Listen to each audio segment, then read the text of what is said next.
what I find so wonderful is that today is the first day of the month of National Autism Awareness Month. So we are just honored and privileged to have you all here tonight and to welcome our guest speaker, Temple Grandin.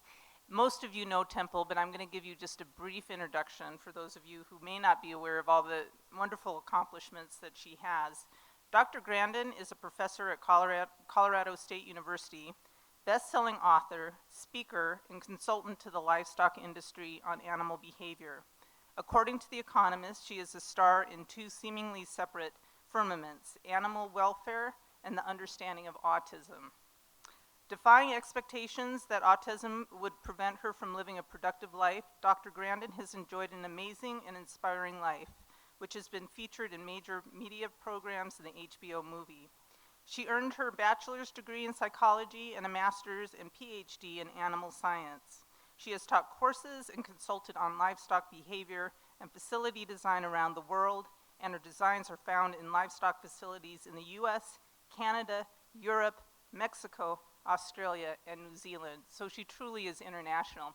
Temple was out here earlier today and also did a speaking engagement at a nice conference as well. So Temple is here. This is her third time today to really address a new and different audience. We are just thrilled that she's here. So please, a round of applause for Dr. Grandin, please. Our moderator is Amanda Dixon, and she co-hosts Utah's #1 rated morning show, Utah's Morning News on KSL News Radio. Amanda also hosts the award-winning program A Woman's View, heard on Sunday mornings on KSL. Amanda is a former board member of ours and a tremendous speaker and moderator. She touches our hearts every time she gets up here, and I know she's going to touch yours as well. To kick off the meeting, I'd like to invite up Laura Anderson, who is with the Autism Council of Utah, and she is going to get us started. This is so exciting to have everybody here and to start Autism Awareness Month. And when we found out that we could have an opportunity to be a part of this incredible evening, we jumped at it last fall. I emailed Stephanie and said, we want to do this. This is where we want to be. The mission of the Autism Council is to collaborate and cooperate and to support. And we find that we are developing a wonderful relationship with the Columbus Center, and it has just been incredible. The first time I heard Dr. Grandin speak, my son had just been recently diagnosed. And I went home and told my husband, there's hope. There's hope, because I met this incredible woman today, and she has autism. And it was just such a new experience, and it was just nothing that I had seen.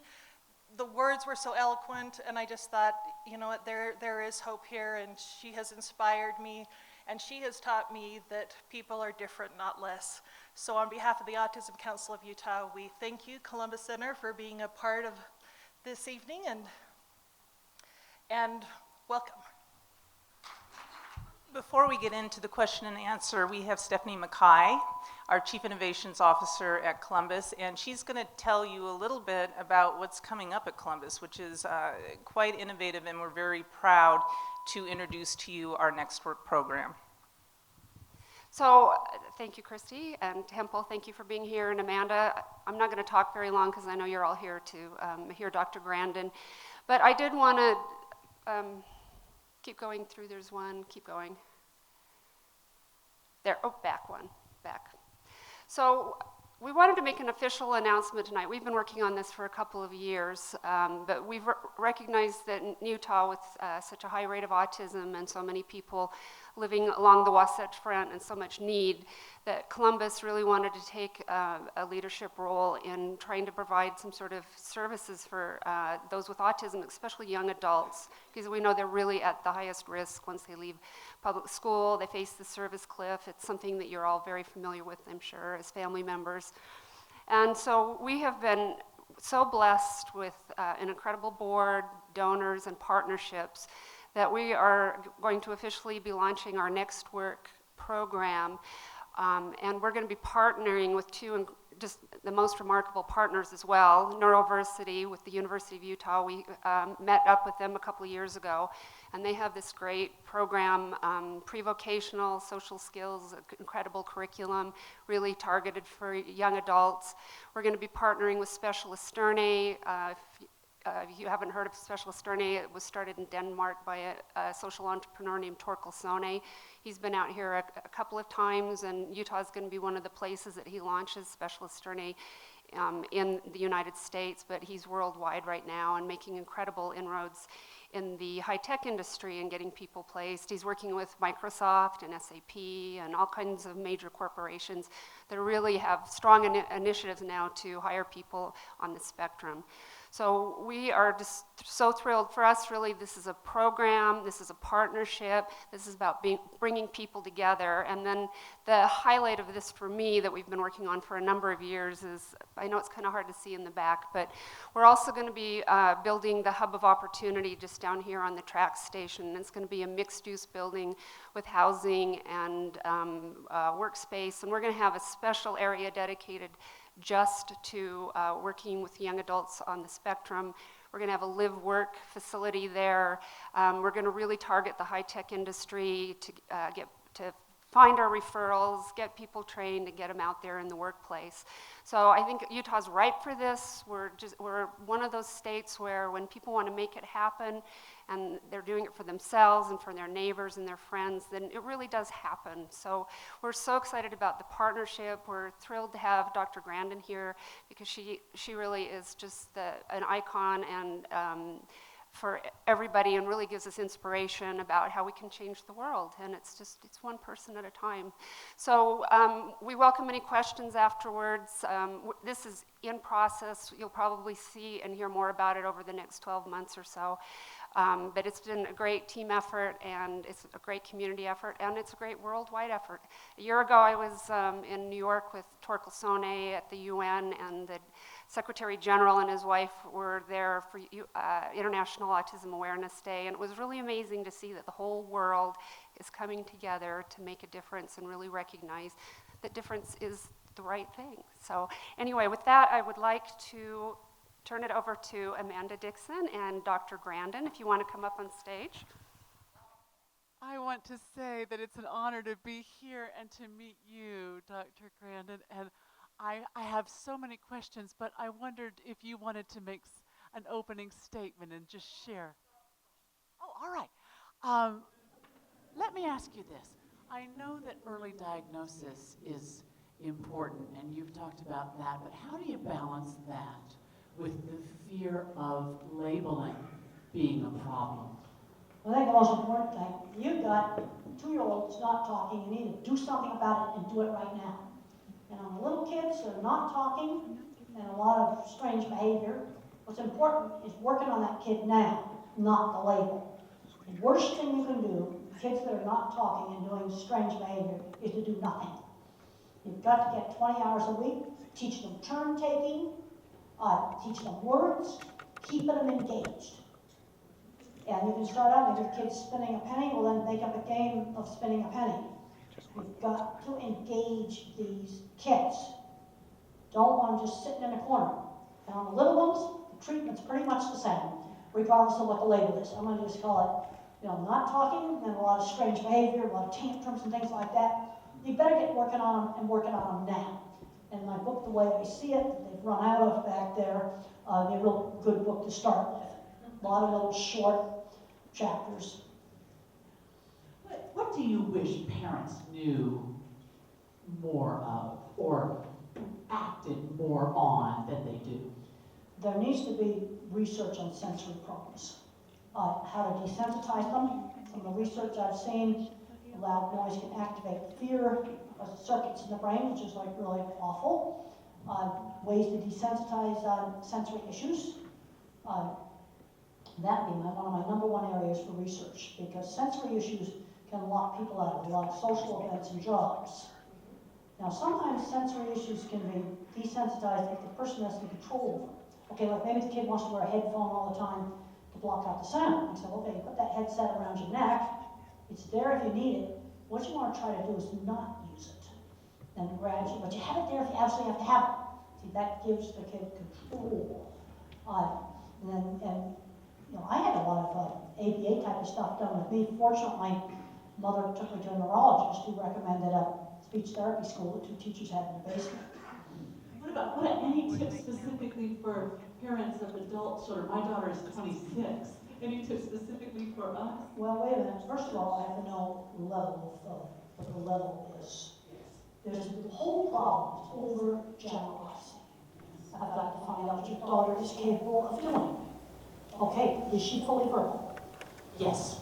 Can she read at the normal level? No. What level of reading would she get? Probably 5th to 6th grade. Okay, well, that's pretty close to the normal level. That's about USA Today. And if you can read at the USA Today level, you can do a lot of jobs. Okay, what does she like to do? She likes to write in a journal and write grocery lists and go to Barnes and Noble. Okay, so she likes reading and things like that. And Does be she have a alone. job? She likes to come here to the Columbus Center. Well, she needs to get a job. Okay, and I saw that slide this morning about going off the cliff at age 23. The biggest problems I'm seeing is kids not learning work skills. I'd like to see this start middle school, young kids, church jobs, on a schedule, working outside the home for somebody else. Now, in my state, Colorado, you can put them in the regular economy at 14. I wish that was the case here. I might put them in the informal economy, working in some independent shop. Got to learn how to work. By the time I graduated from high school, I had a ton of work skills. I cleaned horse stalls, I worked for seamstress. Let's say I have an older kid who's not working, we got to get started with working. And I'm seeing too many kids getting coddled and not learning basic skills like laundry and grocery shopping and ordering food in restaurants, all things that I learned when I was really young. There's too much, and even with the normal kids, too much helicopter parent. Guilty. What do you wish employers knew? Well, a lot of employers out there, especially in the technical field, already employ a lot of people on the spectrum. They're just undiagnosed, and Silicon Valley's full of them. I've worked for years on supervising construction and the things I had designed for meatpacking plants. I worked with millwrights and welders that I know are on the spectrum, undiagnosed. And the thing that saved them is they got exposed to those skilled trades when they were in high school. You know, kids get interested in stuff they get exposed to. And there's all kinds of people on the mild end of the spectrum employed out there, and you don't have a diagnosis. You know, I learned to sell my work and show off drawings, photographs, jobs I had done, had a very nice professional brochure. I showed that to people. Sell your work. Use your networks. I just talked to somebody back there by the bookstore. Got a good job for their kids just through networking, working for an insurance company. And they just met somebody and just networking. There's lots of back doors. You gotta get more creative on finding jobs. You're gonna do it one person at a time. There's a tendency to grossly overgeneralize. And I find that even when I'm doing a horse behavior lecture, they overgeneralize my horse behavior problems. I think it has something to do with thinking in words. Because when I think in pictures, I think of specific examples of things. That reminds me of, I was watching your TED Talk about different minds and the value of every different kind of mind. Would you explain that a Well, little bit? different kinds of minds. In my book, The Autistic Brain, I talk about the different kinds of minds. I'm a visual thinker, so I'm good at design, good at art, good at all kinds, photography, all kinds of things involving pictures. The next kind of mind is a pattern thinker. They're going to be computer programmers, your engineers. Somebody else is a word thinker, more linear in how they think. For example, the iPhone was made by Steve Jobs. He was an artist, but the engineers had to make the inside of that phone work. You see, that's different kinds of minds working together. In my book, Animals in Translation, Animals Makes Human, I co-authored with Katherine Johnson because she gave it the structure. I rambled too much. Okay, that's different kinds of minds working together. And when you understand those different kinds of minds, then you can figure out how to work together. I remember you talking a little bit about how you struggled with algebra, was that right? Well, there are a lot of kids that are going to be just blocked out due to algebra. I'm glad that here in Utah, the university will allow you to take statistics instead. I was saved because in '67, finite math was required and not algebra. And finite math has statistics, matrices, and probability. And that saved me. And a lot of smart kids, not just on the autism spectrum, but a lot are getting screened up by this algebra requirement. And you don't need algebra to be an auto mechanic. I just talked to a surgeon the other night. He says, I don't need algebra to be a doctor either. No, you do need sixth grade math to be a doctor. So you can dose drugs, but you don't need algebra. No, let the kid take some other kind of math. Too many smart kids are just being totally screened out. That gets me to the thought, I want to talk about education then for a little bit. About what? About education. Okay. So what should our teachers know more about autism and autistic children than they do? How should education be Well, different? first of all, the autism spectrum is so broad now, it's ridiculous.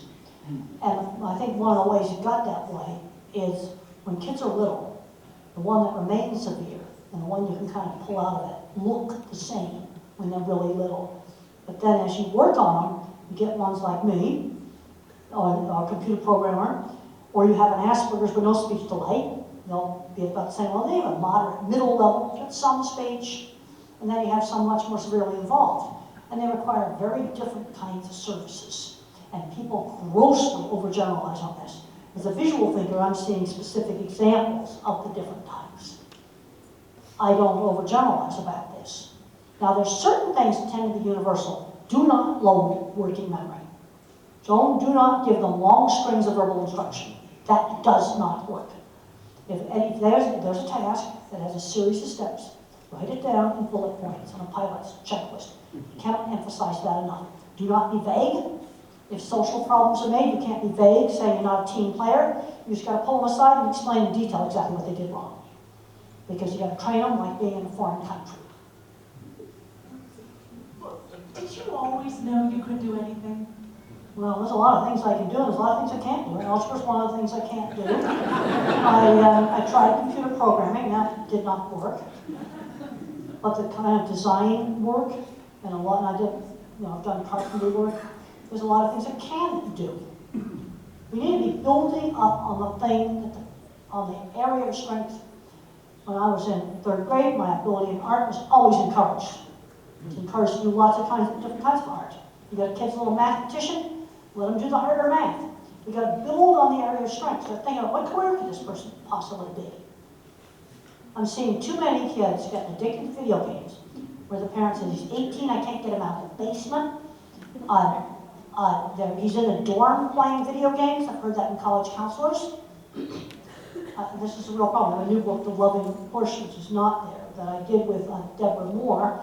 She wrote a great chapter on the whole video game addiction problem. It's 1 hour a day during the week and 2 hours a day on the weekends. That's the rule that was used for me with TV, as far as screens go. They're not having good outcomes. Very few are going into the gaming industry. For every 50 kids that gets addicted to video games, maybe one goes in the gaming industry. I'd have a different opinion if they became programmers, but that's not what's happening for the most part.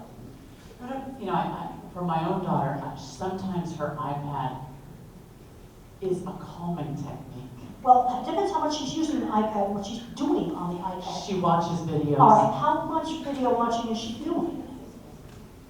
See, I have to have more specifics before I can even answer. She'll be doing art, but she likes it, the video on. It's comforting. If she's not, well, then she's not even looking at it. Then it's just background music. Right.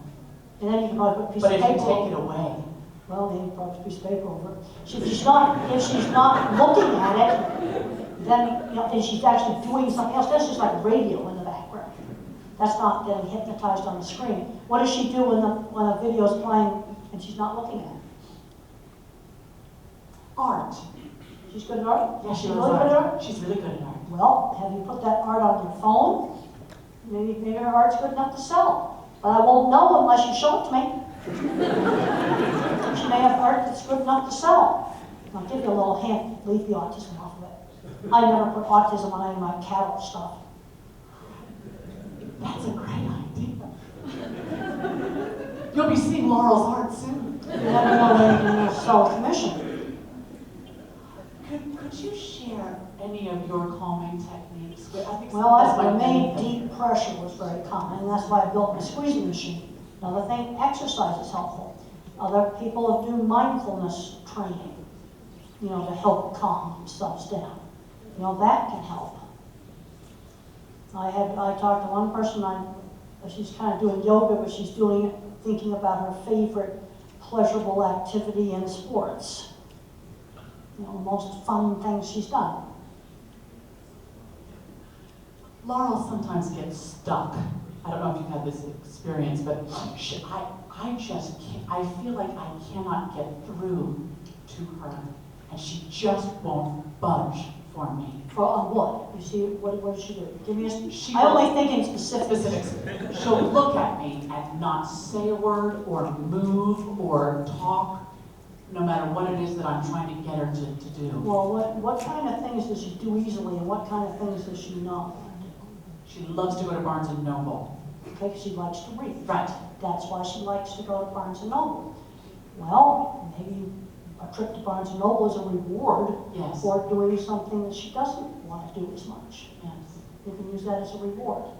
If you'll just get out of bed, we'll go to Barnes & Noble. Okay, now let's go get, see, this is where she probably needs it, someone's really good at behavior. Okay, when does she do these things and not want to work? From time to time. Yeah, you see, the thing is, I'm trying to get you more specific. Yes. Like, what did you ask her to do? Get out of bed sometimes. Just get out of bed. Yeah. She just So won't. sometimes she gets out of bed just fine. Yes. And other times she doesn't. Right. And there doesn't seem to be any reason for it. No. Then I want to make sure to rule out epilepsy, staring spells, anything like that. Not that I'm aware of. Okay, always got to look at that card. No. Want to rule it out. Going into puberty, that's when you likely have some of those problems. Now, how do you normally handle the Barnes & Noble trips? I'd use them as a reward, as you Okay. say. Yeah. You know, the thing that, when they took TV away from me when I was bad for having a tantrum, it was only taken away for one night. And when I was throwing the big one, Mother would put me in my room, let me scream it out for half an hour. And then after it calmed down, she said, well, you can come back and join the family, but you know the rule. No television for one night. She didn't scream at me while I was pitching a fit, saying she's going to take the TV away. She would put me in my room and tell me calmly after I calmed down that this is a consistent rule. Pitch a temper tantrum either at school or at home. The rule is no television. For one night, not a week, just one night. And that worked for me. How often do you normally go to Barnes & Noble? Once a week. Once a week. Twice a week sometimes. Yeah, and the problem is that's really time consuming to do with something like watching an iPad. What do you think she might be able to be good at as a job? She's a good cleaner. Okay, well, let's start doing some chores. She says she's 11, No, she's 26. 26. Well, how about doing some house cleaning for some people outside the home? Have her do it.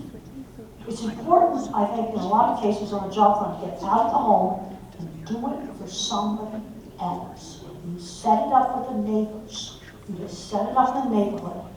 Doing some house cleaning. Does she do a good job of house cleaning at home? Yes, yes. No, then she do a good job of house cleaning in somebody else's house. She's better than my other daughter. Well, and that's something that she could do for as a job. Yes. And you start with one house, and then maybe, get to more houses. And then she gets money for that. That she can buy stuff like books at Barnes & Noble that she wouldn't normally be able to have because she wasn't earning the money before. Can I ask you about your students, Doctor? How do they interact with you? Well, I'm really interested in having my students get well developed to get good careers. That really interests me. And I support my students with a lot of my speaking money. I'm not living high off the cog on it. And I've helped some students. I have students I call my front door students that come in with good grades, and then I have other students. I've kind of let some students in the back door. And I've had some that have been very successful. I can't go into much detail. There are confidentiality issues with that. But some of my backdoor students, some of them have worked out really well. Some of them have not. Motivation is a big issue. And the other problem is turmoil in their personal life is a very big issue in messing up their careers. I could hog her, but I don't want to hog Dr. Grandin. I would love to open it up. Please, question.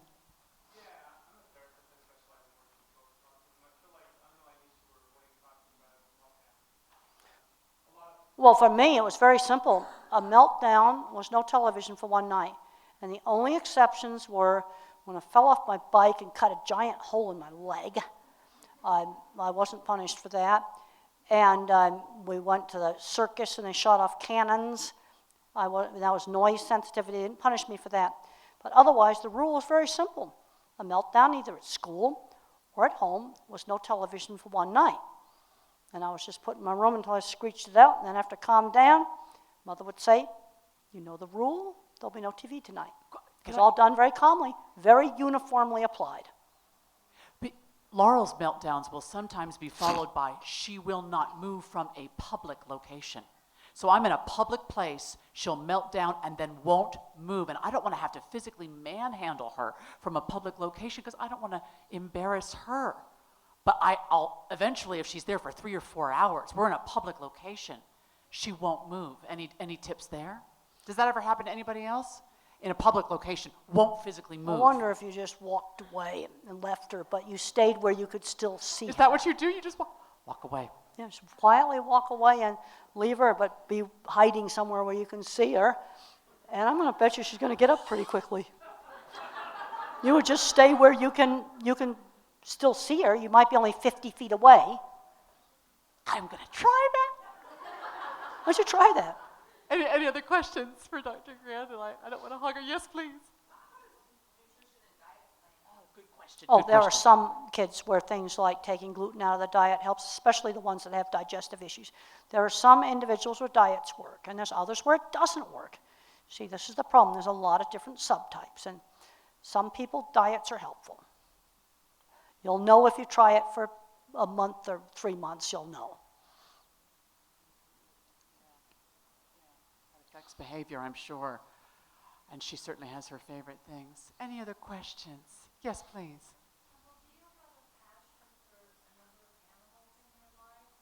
Well, unfortunately, I'm traveling so much, there's no way I can have animals. But I've had lots of chances to, work with cattle. And I get asked all the time how I got interested in cattle. I was exposed to them when I was 15. What I'm finding more and more is students, regardless of who they are, get interested in careers and things that they get exposed to. That's true even for the physicists at Fermilab. I gave a talk there and I asked them, how'd you get interested in physics? High school science teacher. That's about half of them told me that.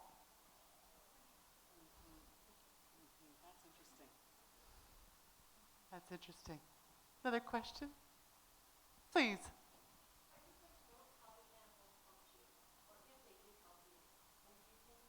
How the animals come to me? How they helped you. Well, when I was a teenager, getting bullied and teased in high school, the only places where I had friends was a specialized interest, and that was horseback riding, model rocket club, and electronics. It's so important to get kids involved in interests they can share with other kids. And horses were my life when I was in high school. And then if you want to read about it, I'll tell you all about that in Animals in Translation in the books out there. Okay. So do you still own horses, Dr.? No, I don't. No horses. I'm traveling about 85% of the time now. Really? You travel and give talks all Yep. over the country like this? Yep, and I've made a real point of doing a lot of different kinds of talks. I'm a big believer in jumping between the silos because I'll go over to a gifted conference and see the same geeky little kids that I see at an autism conference, and one's getting addicted to video games and the other one's headed to Silicon Valley, and they're the same geeky kid. And then I go to NASA and I see all the older geeks there, and you can go to Silicon Valley and find some programmers that are just 8 years older than some kid I saw at an autism conference at the same geek. And I think it's important to get across the silos. There's too much inside the silos. I deliberately make a point of, I want some cattle stuff, I want some autism stuff, I want some general ed stuff, some business stuff, and when I get a chance to do the tech stuff, I just jump at that. That's fascinating. Yes, please. My son's 11, and he's been nonverbal most of his life, and he's now just trying to pick out words. And I read or heard you say something that you were nonverbal. I was nonverbal till 4 and a half. So my question is, how did your parents? I think I heard you say they had to talk slower. Well, I had a lot of speech therapy when I was a little kid. Yeah, we've done speech therapy, but now he's really starting to. I think he's watched the words come out of our mouth. Well, if he's gradually, learning to talk, that's great. Yeah. I certainly would encourage that. Is that what your parents did? They slowed down. One thing you've got to do, let me just tell you a few little tips. Enunciate the words. A lot of these kids have auditory processing problems. And when the grown-ups talked really fast, it went into gibberish. And I didn't hear the hard consonant sounds. Like my speech teacher would go cup, then she'd go cuppa when she was teaching me the word, or dogga and dog. And she'd alternate back and forth between saying it slow and saying it fast. Another little thing you got to do, wait for the kid to respond. They are like a slow computer. You've got to wait for them to respond. If you push them too hard, they'll freeze up on you. That's another little tip. Turn-taking games, that was done starting at about age 3 and 4. Board games, these kids have got to learn how to wait and take a turn. Okay, that's executive function is basically being able to inhibit a response. Turn-taking, extremely important. And then I was brought up in the 50s. Manners, and they used a method I'm going to call 50s teachable moments. If I put my finger in the mashed potatoes, mother would say, use the fork. She didn't scream no if I made a manners mistake. She simply gave the instruction. So those are some of the things that really worked for me. And then you take the kids that had no speech delay, they all ended up in the workforce. I'm seeing too many kids getting a handicap mentality. It's things like an 11-year-old boy where fully verbal and his mom's still taking him in the ladies' room. And I'm going, you've got to be joking. So we were at lunch, and I explained to this kid the rules for guys. Ladies talk in there, but guys don't. Just mind your own business. And use the facility that's furthest away from the other guy. And then at the end of the meal, I just casually said to him, okay, it's time for you to use the men's room. He got up and he did it just fine. And Mom found that he could do it just fine on his own. But you see, this is an example of the overprotecting and just overprotecting the kid to the point of not learning basic skills. That's terrific, please.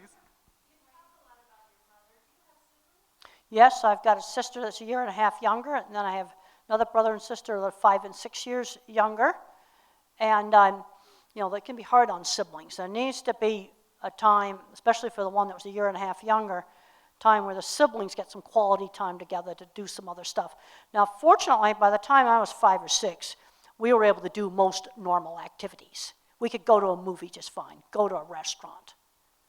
It wasn't a situation where normal activities weren't possible. We could go to Granny's for Sunday dinner, and for the most part, things were fine. Oh, yes, very definitely. In fact, there's a lot of visual thinking in the family. My mother's a visual thinker, and I have 2 sisters that are very, very artistic. Can I ask you why do you say that Silicon Valley is filled with people on the spectrum? Oh, it's obvious when you go there. You see, I am not a word thinker. And then you take 2 programmers and put them together and you get some nonverbal kids. Because the genetics is very complex. Probably several hundred tiny code variations involved with brain development contribute. And then when you concentrate those on both sides of the family, you see a little bit of that autism genetics gives you a great programmer, a creative artist. There's links between intelligence and creativity. Too much of the trait, and you get into a bunch of trouble. It is a true continuous trait. It's not a simple Mendelian trait, like if you take black Angus and breed them to Hereford, you get a black baldy with a black coat, always do because a black's dominant. It's not that simple genetics like that. No, you go there and you look. I'll come to a meeting here, and then the next day I'm in Silicon Valley. It's obvious. Get out of the silo. You'll find out. Yes, honey, go ahead.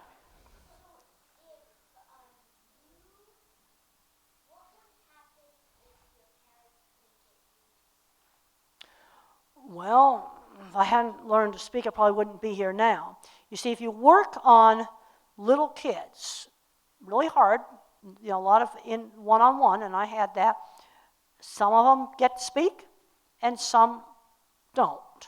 See, this is where you get into the severity levels. And you can take two little kids at age 3 that look really terrible, and I looked really horrible when I was a little kid. Some you can pull out of it, some you can't. Now, fortunately, Mother took me to a neurologist, and she did 2 tests on me, epilepsy, EEG, and make sure I wasn't deaf. Rule out those 2 things. And then gradually I pulled out of it. I had problems with getting speech out.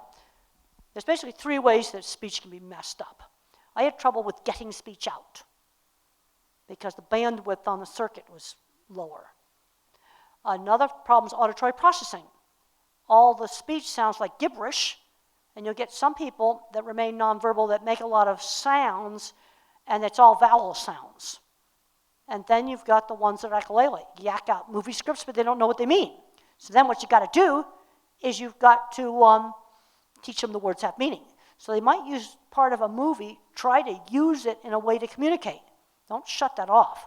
That's the beginning of learning that words have meaning.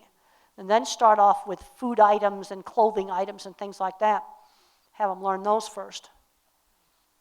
Wait, do you have any comment, doctor, about how the number of people diagnosed with autism has gone up steadily? But then I read today... Well, it just leveled off, yeah. Supposedly. It did just level off, yeah. But I think it's increased diagnosis. I can think of kids I went to school with, the ones with no speech delay, the geeks and nerds, that would be diagnosed as mild autism today, or Asperger's. I went to school with a whole bunch of them. I worked on the construction projects with a whole bunch of them. When I was out there working on, installing a center track restrainer system at a big Cargill plant, they're everywhere. And they're all in the maintenance shop. That's where they hang out. Please, any other questions? Please, go ahead, honey.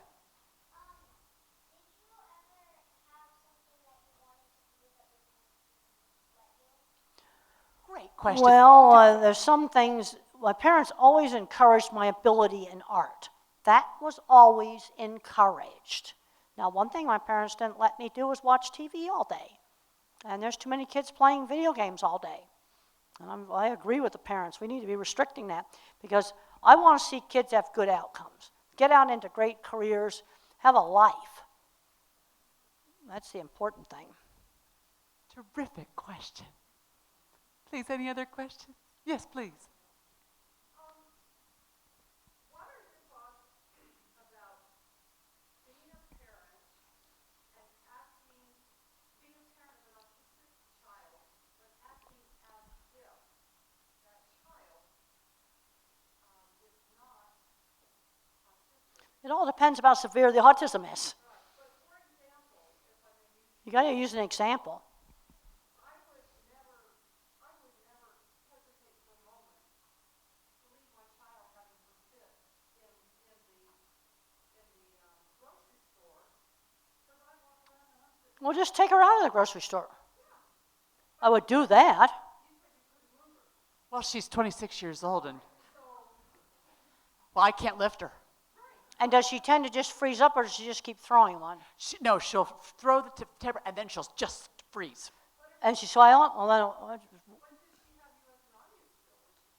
that's the reason why I suggested that. That's why I suggested you walk off. Oh. That's the reason why I suggested that. That's why I'm saying there are times I think that autistic parents may be Oh, definitely. Oh, absolutely, definitely. There's a tendency to overprotect.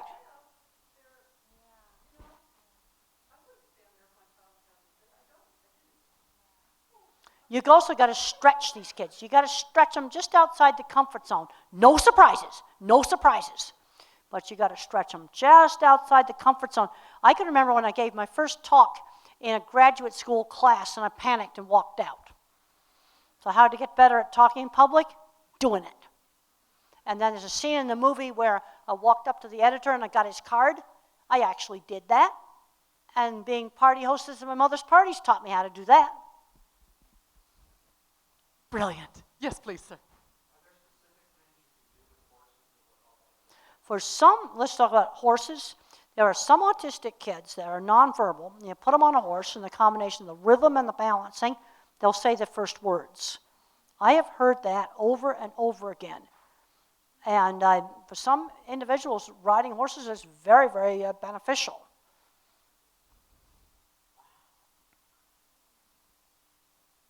Please.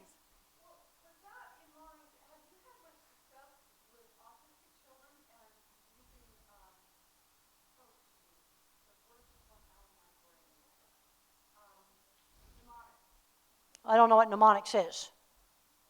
What is that? Oh, there are some, okay, singing. Okay, singing is on separate circuits from speech. So there are some kids that can learn to sing words before they can speak them. That's definitely something worth trying. My daughter will stutter, but she can sing without stuttering. But singing's on a different circuit. Right. That's the reason for that. Yeah. I know that many of you want to have books and sign books and maybe ask questions one-on-one. Stephanie, did you want me to allow time for that now? Okay. Thank you so much. Dr. Grandin's going to make herself available to sign books and speak 101. Thank you so much. And thank you, Dr. Grandin. Thank you so much. Dr. Brandon, I do want to extend a personal thank you for you coming here today, and Amanda, and thanks for this great crowd. And I want to just, a couple of housekeeping things. So Dr. Grandin's going to go over here to the side and sign books. You all got a book, but we also have books on sale in the back. And then I just wanted to call out a huge thank you to Rosalie Winnard. She is Temple's dear friend from many, many, many years ago, before Temple was famous and drew crowds like this. And I hope you'll take a few minutes to go back and take a look at the pictures that Rosalie took. She's an accomplished photographer. She did some fabulous work with Temple and worked in the early days in a group home and has worked with people with autism. And her photography is beautiful. She has a book on sale as well, and she's living here in Salt Lake now and documenting birds of the Great Salt Lake. So if you have an interest in art and photography and birds and autism, Rosalie's one. So thank you, Rosalie. I really appreciate it. And thanks to everyone for being here. Enjoy yourselves. We still have food and beverages back there, books to buy, and books to sign with Dr. Grandin. Thank you so much.